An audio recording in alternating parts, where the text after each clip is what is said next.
Live from our 7 Tasmania studios, your nightly news with Louise Huber begins now. The state government is spruiking a new housing project, hoping to deliver more social and affordable homes to vulnerable Tasmanians. The program is part of a plan to build more homes faster, while also providing a boost to the local workforce.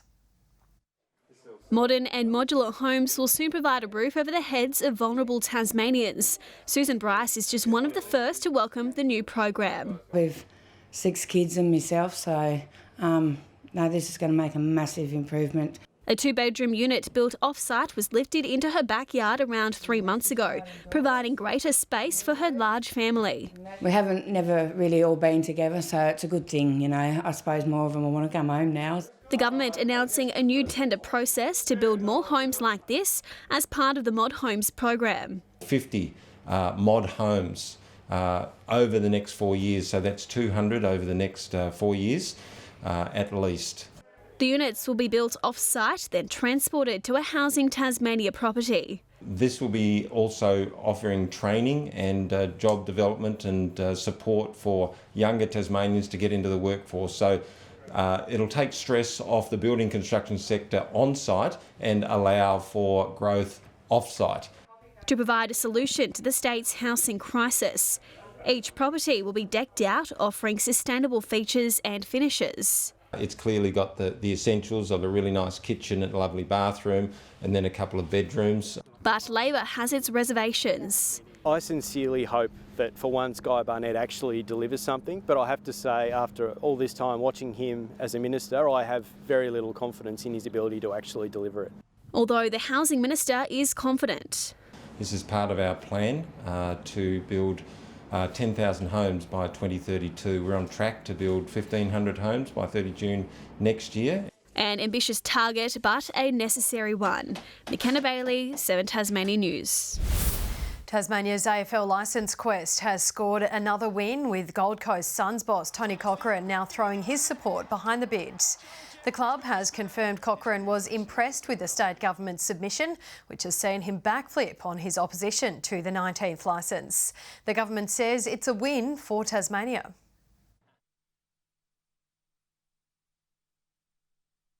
I know all Tasmanians are very excited about this. We believe as a government that we deserve a licence. We believe that Tasmania deserves an AFL team. We are very hopeful.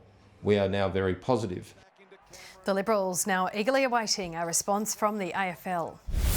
The opposition is demanding answers around significant proposed wastewater developments it says has stalled for more than 6 years, despite sites being deemed non-compliant by Infrastructure Australia. Labor has taken aim at the state government for its lack of action on sewage plants in Hobart, Launceston and Devonport. But the government believes it is doing the hard work. We know that Tasmanians love spending their summer on the water, in the water, and it's not good enough that because of the government's lack of investment and lack of interest in water and sewage that we're still seeing beaches closed right across Tasmania. This is more scaremongering from Labor. We've put record funding into infrastructure in Tasmania, including in sewage and water treatment. Infrastructure Minister Michael Ferguson says TasWater has an ambitious strategy to pour more than $1 billion into capital upgrades, which is being backed by a further $200 million in state funding. Tasmanian children living with non-verbal conditions and their families have come together to embrace a range of different styles to communicate with one another. The dedicated Motormouth camp encourages the use of vital technology that's paving the way for improving interactions. Overcoming barriers and lifting the lid on the best way to converse. These devices are ensuring everyone has a voice. It has lots of different symbols, so you can use it to communicate. You can go into some more information describing how you're feeling. So I like that.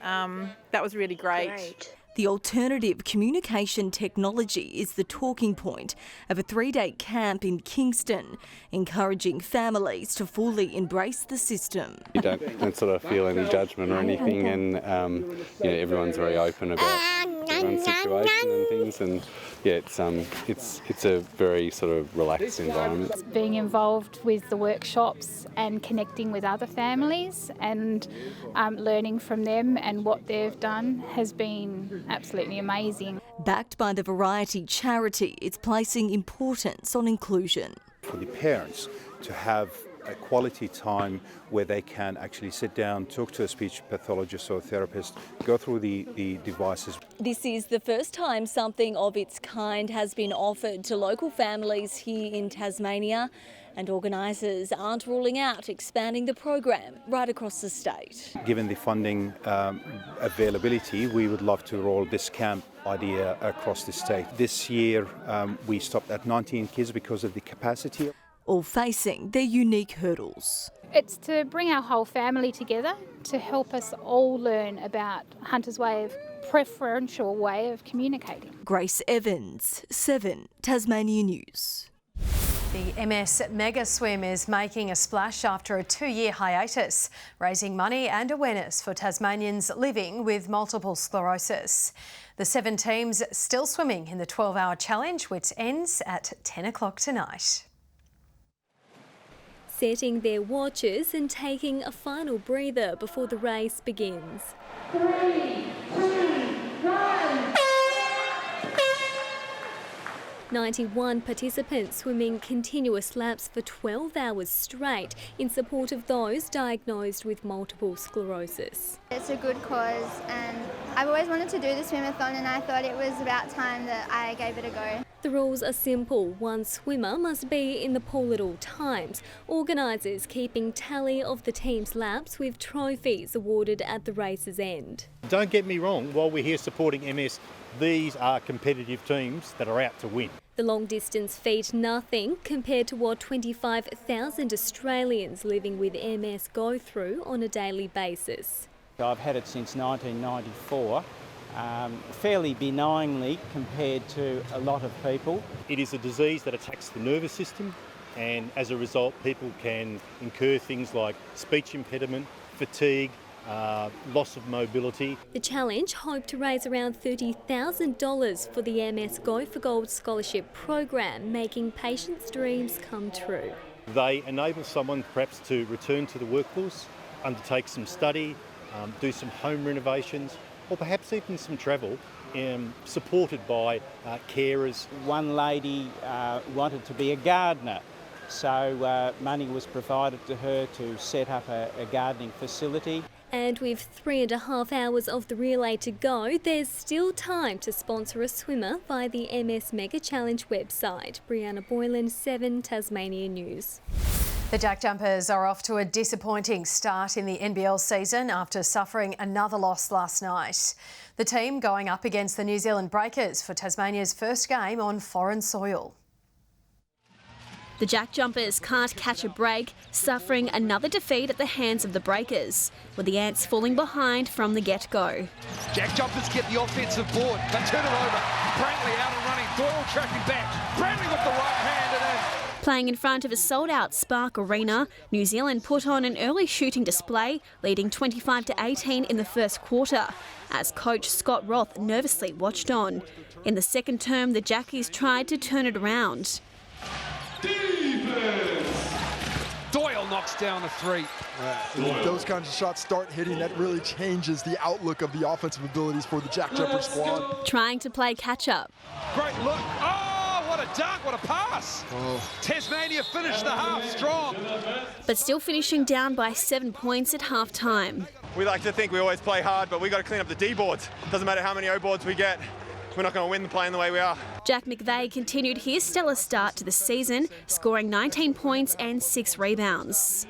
The question now for the Breakers is how do we slow this man down? Rashard Kelly converted a tip-in in the final minutes, keeping New Zealand on their toes. Kelly's there and it drops! 67-65! But it wasn't enough to get the Ants over the line. The final score 71-65, marking the Breakers' first win on home soil in more than 2 years, keeping the Jack Jumpers winless this season. McKenna Bailey, 7 Tasmania News. Tim Paine's return to Sheffield Shield cricket has seen the former Test skipper snare his 5th catch for Tasmania behind the stumps on day 3. That's despite Queensland taking charge of the season opener in front of a home crowd.